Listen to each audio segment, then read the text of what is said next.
எல்லாம் நல்லா இருக்கீங்களா? ரொம்ப நன்றி. உங்க எல்லாரையும் இந்த தேட்டரில் ஒரு நல்ல நிகழ்வுல சந்திக்கிறது ரொம்ப மகிழ்ச்சி. முதல்ல நான் வெற்றிமாறனுக்கும் தனுஷ் சாருக்கும் தான் நான் நன்றி சொல்லணும். இது எல்லாருக்கும் அமையுமான்னு தெரியல.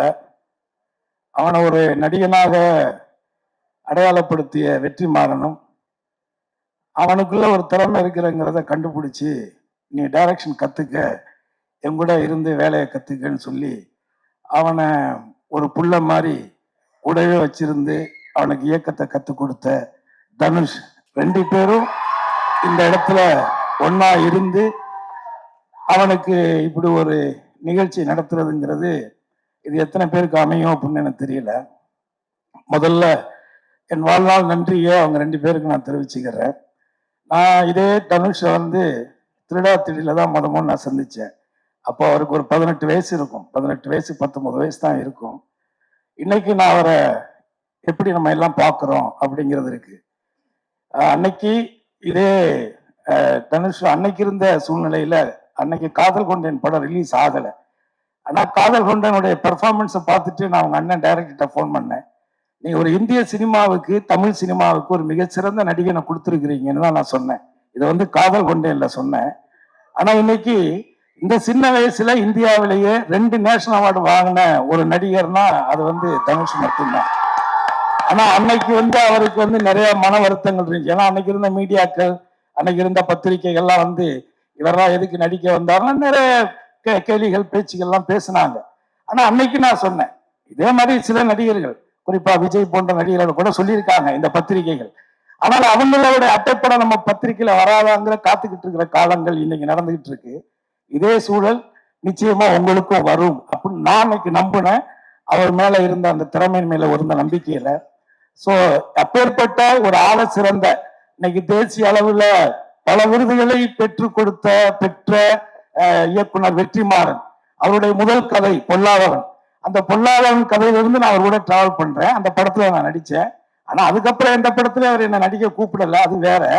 பட் இருந்தாலும் அந்த படத்துல இருந்து நான் டிராவல் பண்ணிருக்கேன். அந்த படம் அதுல குறிப்பா அந்த படத்துல தனுஷ் சார் அந்த உடம்ப ஒரு 6 பேக் மாத்தி அதுக்கு எவ்வளவு எஃபர்ட்ஸ் போட்டு அந்த ஃபைட் சீன் பண்ணாருங்கிறது இருக்கு. ஸோ ஆக இந்த சினிமா அப்படிங்கிறது நீங்க சொன்ன மாதிரி நான் 12 வயசுல இருந்து மேடைகள்ல மக்களை சந்திச்சுக்கிறேன். 12 வயசுல இருந்து என் வாழ்க்கை இதுதான். அவன் கெண்ணி சொல்ற மாதிரி எனக்கு சினிமா தவிர வேற எதுவுமே தெரியாது. இந்த அரசியல்லாம் திடீர்னு இடையில நடந்த விஷயங்கள் தான்.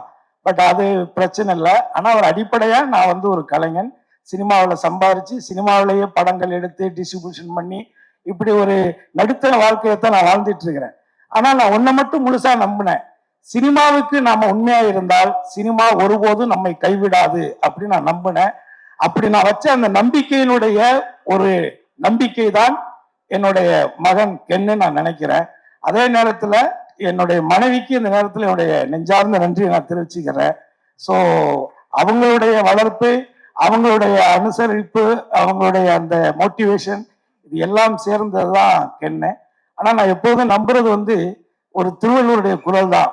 என்னுடைய சின்ன வயசுல இருந்து தெய்வத்தால் ஆகாதெனினும் முயற்சிதன் நெய்வறுத்த கூலி தரும் அப்படிங்கிற அந்த குரல், அந்த கடவுளே நம்ம கைவிட்டாலும் நம்மளுடைய உழைப்பும் நம்முடைய திறமையும் ஒருபோதும் நம்மளை கைவிடாது அப்படிங்கிறத காலம் முழுவதும் நீங்க மனசுல வச்சுக்கணும். அதே மாதிரி இந்த படத்தை எடுத்த தயாரிப்பாளர் கருப்பையா, அப்புறம் அந்த பையன் பிரணவ் அவரு, அப்புறம் காளின்னு ஒரு பையன், 3 பேர் வந்தாங்க.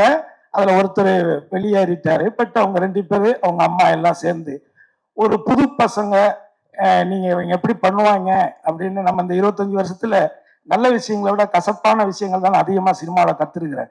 அப்போ நான் அவங்களை நம்பிக்கை இல்லாமல் நான் யோசிக்கும் பொழுது அந்த பசங்க ரொம்ப கேஷுவலா இல்லை அங்கிள் நான் பண்ணிடுவான் அங்கிள் அப்படி மாதிரி சொன்னாங்க. ஆனால் நான் ஒன்றை மட்டும் சொல்றேன், ஒரு 100 படம் எடுத்த கம்பெனி கூட இந்த அளவுக்கு சிறப்பா ஒரு படத்தை எடுக்க முடியாது. அந்த அளவுக்கு இந்த சின்ன வயசுல ரொம்ப அனுபவமா, ரொம்ப நேர்த்தியா, உண்மையா அவங்க ஒர்க் பண்ணியிருக்காங்க. அதே நேரத்துல நான் இன்னொன்னு சொல்லிடுறேன், இந்த 25 வருஷத்துல நான் அந்த சினிமாவில் யாருக்கிட்டையும் நான் எதுக்காக போய் நின்னதில்லை. ஒருவேளை இந்த படங்கள் வெளியிட்டது பண்ணது இந்த டிஸ்ட்ரிபியூட்டர்கள்ட்ட வேணா போய் நின்றுருப்பேன். அதை தாண்டி நான் வேற யார்கிட்டையும் போய் வாய்ப்புக்கோ அதுக்கெல்லாம் போய் நின்னதில்லை. முதல்ல வாய்ப்பு நம்ம கேட்கிட்டோம்னாலே ஒரு நடிகன் வந்து வாஷ் அவுட் தான். அது திறமையின் அடிப்படையில் இந்த கேரக்டர் பண்ணா நல்லா இருக்கும்னு வந்தாத்தான் உண்டு. ஏன்னா நான் அதிகமா நடிச்ச படங்கள்ல ஹீரோக்கள்லயே வந்து நான் அதிகமா நடிச்சது தனுஷ் கூட தான். நிறைய படங்கள் நான் தனுஷ் கூட மட்டும்தான் நடிச்சேன். ஆனா அவர் கூட நான் நடிச்ச 16 வருஷம் ஆயிடுச்சு. அதுக்கப்புறம் இப்ப நான் கரையில நடிச்சிருங்க. அந்த கரையில அவருக்கு அவார்டு கிடைச்சிச்சுன்னா எனக்கும் கொடுத்தாகணும், இல்லைன்னா நான் கவர்மெண்ட் சென்ட்ரல் கவர்மெண்ட் மேல செம வெறுப்பாயிருவேன். ஏன்னா நான் பிஜேபி திட்டங்கிட்டு சொல்லி கொடுக்காம அவாய்ட் பண்ணிடக்கூடாது, கொடுத்தே ஆகணும். அந்த விதத்துல நான் யாருக்கிட்டையுமே பெருசா எதுக்கும் போய் நின்னதில்லை. ஆனா என் லைஃப்ல ஃபர்ஸ்ட் டைமா இவன் நடிக்கணும்னு முடிவெடுத்ததுக்கு பிறகு நான் வந்து இதுக்கு ஒரு லவ் படம், லவ் சாங்ஸ், நல்ல சாங்ஸ் வேணும் அப்படிங்கிற பொழுது நான் நேரடியா ஜீவிய ஒரு ஷூட்டிங்ல தான் போய் பார்த்து, இது மாதிரி என் பையனை வச்சு பண்றேன் தம்பி, நீங்க தான் பண்ணி கொடுக்கணும் அப்படின்னு நான் கேட்டேன். எனக்கு என்ன சம்பளம் கொடுப்பீங்கன்னு அவர் கேட்கல. இன்னைக்கு நீங்க என்ன சம்பளம் வாங்குறீங்கன்னு எனக்கு தெரியும், ஆனா நிச்சயமா என்னால் அதை கொடுக்க முடியாது. ஆனா ஏதாவது நான் என்னால பண்றேன் அப்படின்னு சொல்லும் பொழுது அதெல்லாம் ஒண்ணு வேண்டாம், உங்களுக்காக பெண்ணுக்காக நான் இந்த படம் ஃப்ரீயா பண்றேன் அப்படின்னு இந்த 25 வருஷத்துல எனக்கு இந்த சினிமாவில் இந்த ஒரு வார்த்தை. இன்னைக்கு எப்படி பார்த்தாலும் அவர் பண்ற படங்கள், இப்ப தனுஷார் கூட எல்லாம் படம் பண்ணிட்டு இருக்காங்க. அந்த படங்கள் அவர் என்ன சம்பளம் வாங்குறாருன்னு தெரியும். நம்ம சொன்ன ஐடி பிரச்சனை வந்துடும், அதனால நம்ம சொல்லக்கூடாது. பட் இருந்தாலும் இது வந்து ஒரு வாழ்நாள்ல நம்ம வந்து அவருக்கு நன்றியோட இருக்கணும். அதே மாதிரி இதுல ஒர்க் பண்ணி இருக்கிற எல்லாருமே என்னுடைய ஃப்ரெண்ட்ஷிப்புக்காகவும் அவனுடைய பழக்கத்திற்காகவும் அவன் மேல ஏதோ ஒரு பாசத்தினாலையும், அதுல இதுல இருக்கிற நிறைய பேர் தனுஷார் கூட இருந்தவங்க தான். ஸோ அவங்க எல்லாருமே தனுஷார் மூலமா தான் இவனுக்கு அவங்களெல்லாம் தெரியும். இப்படி எல்லாருமே சேர்ந்து இதுல வந்து அவனுக்கு ஒரு சப்போர்ட்டா இருந்திருக்கிறீங்க. இதுல ஒர்க் பண்ண ஒரு லைட்மேன்ல இருந்து, ஒரு ஆர்ட் டைரக்டர் அசிஸ்டன்ட்ல இருந்து, ஒரு ப்ரொடக்ஷன்ல பாத்திரங்கள் ஒரு அம்மாவில இருந்து அத்தனை பேருக்கும் என்னுடைய குடும்பத்தின் சார்பா என் சார்பா நான் நன்றியை தெரிவிச்சுக்கிறேன். அதே நேரத்துல இந்த படத்துல முக்கியமான ஒரு கதாநாயகன், இந்த படத்தினுடைய கேமராமேன். அந்த பையனுக்கு பெரிய இது இந்த இன்று எல்லாம் இல்லாட்டியும் கூட, ஆனால் நிச்சயமாக இந்த தமிழ் சினிமாவில் ஒரு தவிர்க்க முடியாத ஒரு ஒளிப்பதிவாளரா அந்த பையன் வருவான். அது என்னுடைய நம்பிக்கை. ஸோ இதுல நான் எல்லாருக்கும், அதாவது கருப்பையானா கருப்பையா குடும்பத்தார், பிரதீப் பிரணவ்னா அவங்க அம்மா அவங்க குடும்பத்தார், அவனுடைய வருங்கால மனைவி, இப்படி எல்லாருக்கும், பத்திரிகையாளர்கள் இங்க கலந்துகிட்டு, அதே மாதிரி இந்த படத்துல கென்னோடைய ஃப்ரெண்ட்ஸ், இவங்க தான் கிட்டத்தட்ட 2 வருஷம் இவங்க பண்ண டார்ச்சரை தாங்கின என் பொண்டாட்டிக்கு தான் எந்த அவார்டு வந்தாலும் நீங்க கொடுக்கணும். 2 வருஷம், ஒரு நாள் 2 நாள் கிடையாது. கதை எழுதுறேன், பாட்டு எழுதுறேன், கம்போஸ் பண்றேன்னு. நம்ம வீடே வந்து ஒரு மினி ரெஸ்டாரண்ட் மாதிரி தான் இருக்கும் எப்போதுமே. 10 பேர் 15 பேர் சமைச்சு போட்டு தான் அவன் இவ்வளவு ஒல்லியா இருக்கா. என் ஒய்ஃப் ஆக்சுவலி இதோட ரொம்ப நல்லா குண்டா இருந்தா. இவ்வளவு இழைச்சி போனது காரணமே என்னன்னா இவங்க பண்ண டார்ச்சர் 2 வருஷம். பட் அவங்க எல்லாருமே இங்க வந்திருக்காங்க. எல்லாருக்கும் என்னுடைய வாழ்த்துக்கள். சினிமா உங்க அம்மா எங்க அம்மா இல்ல, இது சினிமா. இதை மட்டும் மனசுல வச்சுக்கோங்க. அதுக்கு என்ன இருந்தாலும் அதுதான். எதையுமே தலையில ஏத்திக்காதீங்க. இன்னைக்கு நீங்க இயக்குனர் ஆனது உங்களுக்கு தவிர்க்க முடியாத ஒரு சூழல், அவ்வளவுதான். ஆனா அதை கத்துக்கன்னு சொன்னது தனுஷ் தான். அதுல ஒண்ணு மாற்றுக்கிறதே கிடையாது.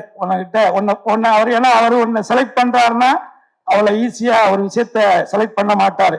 அப்படி செலக்ட் பண்ண ஆட்கள் யாருமே இந்த சினிமால தோக்கவும் கிடையாது. எல்லாமே ஒரு பெரிய இடத்துலதான் இருக்காங்க. நான் பேரெல்லாம் சொல்ல விரும்பல. ஆனா அந்த அந்த அந்த ஜட்ஜ்மெண்ட் அவர்கிட்ட இருக்கு. அதுவும் போக நான் எத்தனை வருஷம் கழிச்சு பார்த்துட்டு நான் கென்னுகிட்ட கூட சொன்னேன், எப்போ நான் பார்த்தேன், எத்தனையோ வருஷம் ஆச்சு, இத்தனை வருஷத்துல இன்னமும் சினிமாவை தவிர வேற எந்த சிந்தனையுமே இல்லாத ஒரு நடிகன் தனுஷுங்க. இதுக்கு மேல நான் எதுவும் சொல்ல விரும்பல. பட் ஆகவே உங்க எல்லாருக்குமே என்னோட நன்றி. நான் நிறைய நேரத்தை எடுத்துக்கிட்டு நினைக்கிறேன். எனிவே ஒரு வள்ளுவருடைய ஒரு குறள் இருக்கு, அது ஈன்ற பொழுதில் பெரிதோக்கும் தன் மகனை சான்றோன் என கேட்ட தாய் அப்படின்னு ஒரு வள்ளுவருடைய குறள்.